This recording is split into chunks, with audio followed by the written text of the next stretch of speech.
দর্শক, আপনারা বিভিন্ন দোকান থেকে যে মুখরোচক মিষ্টি ক্রয় করছেন, সেই মিষ্টির ভেতরের গল্পটা কতটা ভয়ঙ্কর হতে পারে তা কি কখনো ভেবে দেখেছেন? যে মিষ্টি আপনি পরম তৃপ্তিতে আপনার মুখে তুলে দিচ্ছেন, সেই মিষ্টি তৈরি হচ্ছে অস্বাস্থ্যকর আর নোংরা পরিবেশে। সেসব বিষয় নিয়ে অনুসন্ধানে বাংলা বাজার।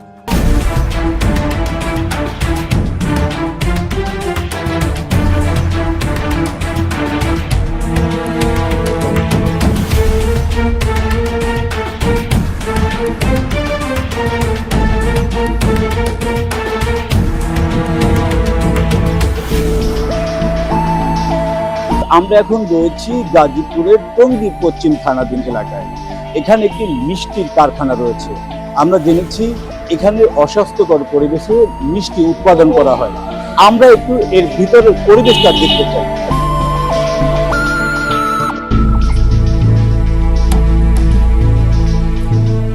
আমরা প্রতিষ্ঠানটির ভিতরে প্রবেশ করছি, দেখতে চাই ভিতরে কেমন পরিবেশ রয়েছে। ভিতরের পরিবেশ অত্যন্ত নোংরা এবং অপরিচ্ছন্ন। আমরা যে কোনো অনুষ্ঠানে যে কোনো খুশির খবর শুনতে পেলেই আমরা সেখানে মিষ্টি নিয়ে হাজির হই। আর মিষ্টি নিয়ে হাজির হওয়ার পরে সেই মিষ্টি সকলেই আনন্দের সাথে খেয়ে থাকে। সেখানে কোনো বয়স নির্ধারণ করা নেই, ছোট বড় বৃদ্ধ সবাই কিন্তু এই মিষ্টিগুলো খায়। চলুন আমরা একটু দেখতে চাই এই মিষ্টির বর্তমান কি অবস্থায়, কিভাবে তৈরি হচ্ছে এই আকর্ষণীয় এবং সুস্বাদু মিষ্টিজাত খাবার।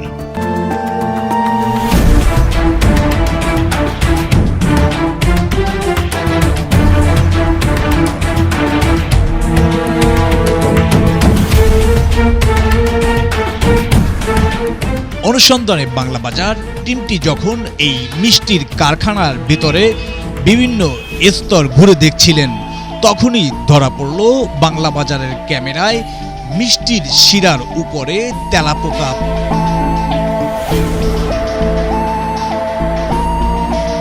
এই খাবারগুলোই সাধারণ মানুষ বিভিন্ন দোকান থেকে ক্রয় করে থাকেন।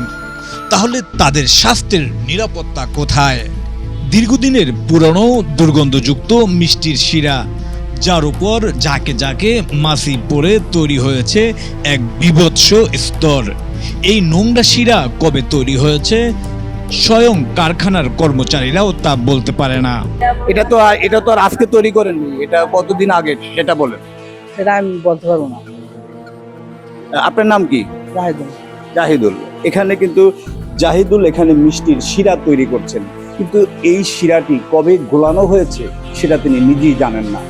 প্রশ্ন থেকে যায়, এই জাতীয় খাবার, এই জাতীয় মিষ্টি আমাদের মানবদেহের জন্য কতটুকু স্বাস্থ্যসম্মত, সেই বিষয়গুলো তারা দেখভাল করবেন। যে খাবারগুলো বিভিন্ন রেস্টুরেন্ট এবং বিভিন্ন পাইকারি দোকানে, বিভিন্ন ফাস্ট ফুড কর্নারে কিন্তু এই মিষ্টিগুলো বিক্রি করে থাকেন। আমরা দেখেছি সব অনুষ্ঠানেই মানুষ আনন্দের খবর পেলেই এই মিষ্টিগুলো তারা বিভিন্ন জায়গায় নিয়ে যান।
খাবারের নামে এমন প্রকাশ্যে বিষ খাওয়ানো আর কতদিন চলবে?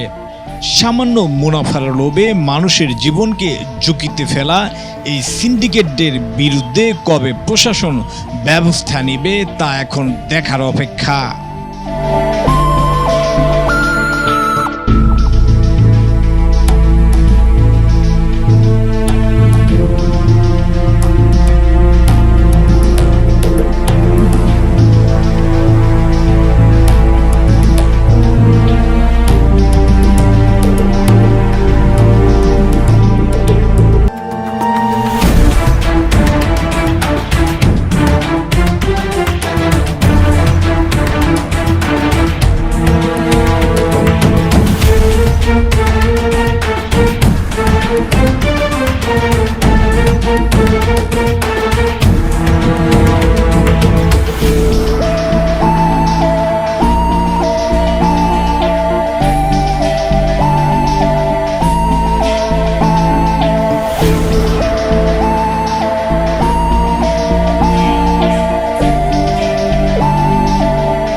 খাদ্য নিরাপত্তার ন্যূনতম তোয়াক্কা নেই এখানে। নিয়ম অনুযায়ী হ্যান্ড গ্লাভস, মাস্ক কিংবা হেয়ার প্রোটেক্ট ব্যবহারের কথা থাকলেও কর্মচারীরা খালি গায়ে কোনো হ্যান্ড গ্লাভস, মাস্ক বা হেয়ার প্রোটেক্ট ছাড়াই খালি হাতে তৈরি করছে। আমরা এখানে যিনি মিষ্টি উৎপাদন করছেন এরকম একজন শ্রমিকের সাথে কথা বলতে চাই। আপনার নাম কি? নাম কি আপনার? আতিকুল। আতিকুর, এখানে কতদিন যাবত কাজ করেন? আমি 1 বছর হয়েছে আমার। 1 বছর। কত বেতন আপনার? 16,000। 16,000 টাকা। এই মিষ্টি উৎপাদনের সাথে জড়িত কতদিন? আমি এই কাজ করি না, আমি ভ্যান চালাই। ভ্যান চালান, এখানে মিষ্টি তৈরি করতে আসছেন? ডেলিভারি দেই, আমি ডেলিভারি দেই। এখানে ডেলিভারি নাই, এই তো কাজ করতেছে। আপনি ভ্যান চালান, পাশাপাশি এখানে এসে মিষ্টিও বানান? বই রয়েছে তো, কাজ নাই লেগে আর কি মিষ্টি গুলাইতেছে। মিষ্টি তৈরি করার ক্ষেত্রে কি কি পরিচ্ছন্নতার বিষয়গুলো অবলম্বন করতে হয়? হেরা কথা বলতে পারবো ভাই, এটার বিষয়ে আমি আপনি জানেন না? হেরা কাছে জিজ্ঞান। যে আপনি তো মিষ্টি তৈরি করছেন, এই মিষ্টি তৈরি করার ক্ষেত্রে কি কি প্রোটেকশন অবলম্বন করতে হয়? আমার এই বিষয়ে অভিজ্ঞতা নাই, কারণ আমি নতুন জয়েন করছি। আপনার নাম কি? মোহাম্মদ গোলাম রাব্বি। এই এই মিষ্টি কারখানার নাম কি? মিষ্টি কারখানার নাম তাও জানা নাই, নতুন তো। আমরা আরো দু একজনের সাথে কথা বলতে চাই। ভাই, আপনি এই মিষ্টি কারখানায় কাজ করেন? জি। আপনার বেতন কত? 12,000 টাকা। কতদিন যাবত কাজ করেন? 6 মাস। এই মিষ্টি তৈরি করার ক্ষেত্রে কি কি বিষয়গুলো অবলম্বন করতে হয় সেগুলো জানেন? জি। কি কি করতে হয়? ছানা দিয়ে মিষ্টি তৈরি হইতেছে। এটাই শুধু, আর কিছু নয়? জি, ছানা দিয়ে তৈরি হইতেছে মিষ্টি। খাবারের নিরাপত্তা রক্ষায়, খাবারের শুদ্ধতা রক্ষায় কি কি কাজ করতে হয় সেটা জানেন? জি। আপনার নাম কি? আমার নাম মোহাম্মদ কাউসার মিয়া। এই প্রতিষ্ঠানে কি দায়িত্বে রয়েছেন? কারিগরি বসতে হয়েছে। এই খাবার তৈরির ক্ষেত্রে, এই মিষ্টি তৈরির ক্ষেত্রে আপনাকে কি কি প্রোটেকশন ফলো করতে হয়? কি কি খাবারের উৎপাদন করার ক্ষেত্রে কি কি নির্দেশনা আছে বিএসটিআর, সেটা জানেন? কি না না, আপনাকে এই হ্যান্ড গ্লাভস পরতে হবে, মাস্ক ব্যবহার করতে হবে, তারপর হেয়ার প্রোটেকশন ফলো করতে হবে, এগুলো জানা আছে? অবশ্যই জানা আছে। কেন পড়েননি? এখানে প্রচুর গরম, গরমে পুরো টিকা যাবে না, সেই কারণে এটা করছেন না? অবশ্যই। তাহলে এই খাদ্যের যে ভেজাল হচ্ছে, খাদ্যের এখানে কোনো ভেজাল নেই? না। আপনি শিওর? অবশ্যই। এইভাবে কি এই মিষ্টি রাখার নিয়ম আছে? এটা পাড়াইতেছে, আপনার বাইরে যত দিন দিয়েছেন তাহলে ময়লা হবো না। এটা কি পরিচ্ছন্ন ফ্লোর? হ্যাঁ, অবশ্যই পরিচ্ছন্ন। এইখানে যে আপনার হ্যান্ড গ্লোভস নেই কেন? হ্যান্ড গ্লাস হলে এটা মাল গুলান যাবো না, তার মানে লাগিয়ে পড়বো। লেগে থাকবে, সেই কারণে হ্যান্ড গ্লোভ পরছেন না। এটা মালিক কে? মালিক বাড়িতে গেছে, মালিক মানে ঢাকা থেকে তো। এখন আমরা কার সাথে কথা বলতে পারি? হ্যাঁ, ম্যানেজার আসলে, ম্যানেজার তো মেয়া থেকে গেছে, বাসায় গেছে। ম্যানেজার কি ফোন দিবেন আসার জন্য? ম্যানেজার ফোন দিয়েছিলাম, আসবে বলছেন? বলছে তো আর মেয়ে বাসায় ফোন করছে। আসবেন কিনা? চলে যান, নাহলে অপেক্ষা করেন ঘন্টা নিয়ে। আমরা এখানে একজনের সাথে কথা বলছিলাম, তিনি বলছেন এই যে পরিবেশটা আমরা দেখালাম, এই পরিবেশটাই নাকি এই মিষ্টি উৎপাদনের ক্ষেত্রে ঠিক আছে, এটি নাকি স্বাস্থ্যকর খাবার। আমরা এখানে যিনি তৈরি করছেন, আমরা একটু তার সাথে কথা বলতে চাই। বা আপনি কি কাজে যুক্ত আছেন? আমি এই যে মিষ্টি বানানোর কাছে যুক্ত আছি, মানে এটা তেলে ভাজতেছে। এটা কি তেল? এটা তেল, পাম তেল। Palm oil? জি জি। কিন্তু এটা এত কালো কেন? কালো যে চুলা আগুনে হিট খাইছে, মালটা ছাড়ছে, এই কারণে কালো হয়েছে। জাতীয় পর্যায়ে ভোক্তাদের নির্বিচ্ছিন্ন সেবা পৌঁছে দেওয়ার জন্য ভোক্তা অধিকার অধিদপ্তর গঠন করা হয়েছে। সেই সাথে পরিবেশ রক্ষায় পরিবেশ অধিদপ্তরে রয়েছে। তাহলে তাদের কার্যক্রম কি, আর এসব প্রতিষ্ঠানগুলো কারা দেখভাল করবেন? এখানে কিন্তু আগুন জ্বলছে, অথচ এই প্রতিষ্ঠান জুড়ে নেই কোনো আগুন নিয়ন্ত্রণের ব্যবস্থা। এখানে যে সকল শ্রমিকরা আছে, এখানে যদি কোনো ধরনের অগ্নির ঘটনা ঘটে, তাহলে এই মানুষগুলোর অবস্থা কি হবে, সেটাও এখন প্রশ্ন। আমরা রয়েছি একজন ডাক্তারের কাছে, তার কাছ থেকে আমরা জানতে চাই এই জাতীয় মিষ্টি খাবার গ্রহণ করলে তাদের দেহে কি কি ক্ষতি হতে পারে, সেই বিষয়টা আমরা তার কাছ থেকে শুনতে চাই। সচরাচর আমরা এসব মিষ্টির দোকানে যদি বলেন, আমি বলবো সচরাচর পানি বাহিত রোগ আছে, যেমন কলেরা, তারপর ডিসেন্ট্রি, এগুলা ছড়াইতে পারে।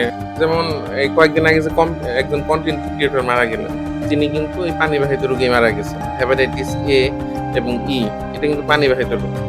সচরাচর এইসব মানে অস্বাস্থ্যকর খাবার খেলে আমরা এই ভয়ে থাকি। আর তাছাড়া ডায়রিয়া, কলেরা, এতে মানুষ ডিহাইড্রেশনে মারা যেতে পারে। কি করবে, যেমন ধরেন সে যদি পুরনো মিষ্টি খায়, ফুড পয়জনিং হওয়ার একটা বিশাল চান্স থাকে। ঠিক আছে, ফুড পয়জনিং কিন্তু মানুষ মারাও যায়, কারণ খুব দ্রুততার সাথে ব্যবস্থা নিতে হয়, ইমার্জেন্সি ট্রিটমেন্ট দিতে হয়।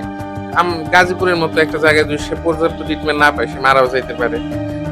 আমরা বলি মাল্টি অর্গান ফেইলিওর, একসাথে লিভার, কিডনি সব একবারে শাটডাউন হয়ে যায়, ওটার একটা সম্ভাবনা থাকে। মিষ্টিগুলো যদি উৎপাদন করে, সেক্ষেত্রে তাদের কি কি ক্রাইটেরিয়া ফলো করা উচিত?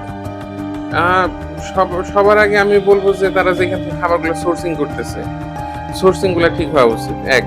আর তারপরে তারা যে প্রসেসিং এর মধ্যে বিভিন্ন ধাপে ধাপে যায়, দুধটা গজানো, দুধ থেকে ছানা তৈরি করা, প্রত্যেক ধাপে তারা পর্যাপ্ত মনে করেন এই স্যানিটেশন বজায় রাখতেছে কিনা, তারপরে তারা খালি হাতে কাজ করতেছে কিনা এগুলা দেখা, বাইরে থেকে কোনো কিছুতে কন্টামিনেটেড হইতেছে কিনা এগুলা লক্ষ্য রাখা উচিত। কিন্তু যে ভিডিও দেখলাম তার তো কোনো নিয়মই পালন করতেছে না। মিষ্টি যেগুলো দিয়া অপরিষ্কার এবং অপরিচ্ছন্নভাবে তৈরি হয়, সেই মিষ্টি খাইলে মানুষের শরীরের জন্য অনেক সময় দেখা যায় লুজ মোশনের সম্ভাবনা থাকে, পেটের অনেক ক্ষতির সম্ভাবনা থাকে, ফুড পয়জন হইতে পারে মানুষের। তো যেহেতু এখানে পরিবেশ থেকে মানসম্মতভাবে মিষ্টি তৈরি করে বাজারজাত করা উচিত। আসলে আমরা দেখেছি এই মিষ্টিগুলো যেখানে উৎপাদন হয়, সেই উৎপাদনের জায়গাটা খুবই অস্বাস্থ্যকর। এই অস্বাস্থ্যকর হিসেবে যদি আমাদের যারা মিষ্টি ক্রয় করি আমরা, যদি আমরা দেখতাম যে কি পরিমাণে অস্বাস্থ্যকর জায়গায় এই মিষ্টিটা তৈরি হয়, উৎপাদন হয়, তাহলে আমরা প্রথমেই মিষ্টি বয়কট করতাম। দেখতে দেখতে অনুসন্ধানে বাংলা বাজার প্রোগ্রামটির শেষ মুহূর্তে আমরা চলে এসেছি। এই জাতীয় অপরাধের তথ্য আমাদেরকে জানাতে পারেন। আপনার দেয়া সেসব অপরাধের তথ্য তুলে ধরা হবে জনসম্মুখে। আল্লাহ হাফেজ।